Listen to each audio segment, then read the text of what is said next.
Okay, hi everybody. I got a lot of comments on my show about oil and water not mixing, and oil always floats to the top, which is mostly true, except for in the case of seawater and so forth. Here what you have is an experiment I did this morning. The bottom layer is water mixed with oil that's been sitting for about 6 hours. The top layer is emulsified oil, partially broken down by COREXIT, and the top layer there, the pink one, is the broken down oil that's been broken down by the person called COREXIT, and you can see that it's floating on top of the water. And for those of you that understand how weather works, this will get picked up by the ocean storms coming. So what I'm going to do is I'm going to repeat the experiment live for everybody. And what I have here is I have a bottle of water from our well, and I'm going to pour in some salt to get it close to the consistency of salt water. And it looks like it'll be about enough. Shake it up so that it's even. And as you can tell by the clarity that the salt is easily absorbed by the water, you can hardly tell there's any in there. So let's generate an oil spill. So I have some Valvoline 1040 motor oil, which has the same consistency of light sweet crude, and I'm going to pour that into the water. And as you can clearly see, the oil is indeed floating on the top, just like everybody's claiming. And now what I'm going to do is I'm going to replicate the same actions as the currents and the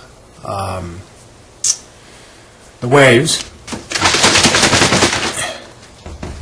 And you can see that the oil is pretty well evenly mixed. Now it will separate itself again. As you can see, most of the oil is going to the surface.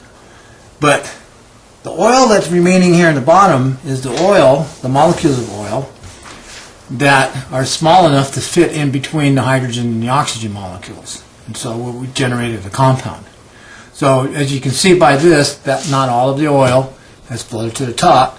Some of it is still immersed in with the water, the salt water, so forth, sitting in between the molecules of salt, or the sodium, the hydrogen, and the oxygen. And this is what's happening in the Gulf now.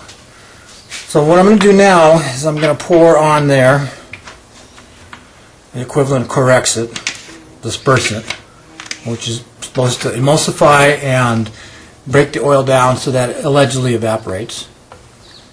And we'll pour that in there like that. And you can see it's starting to break down the oil because it's going to the chemical reaction.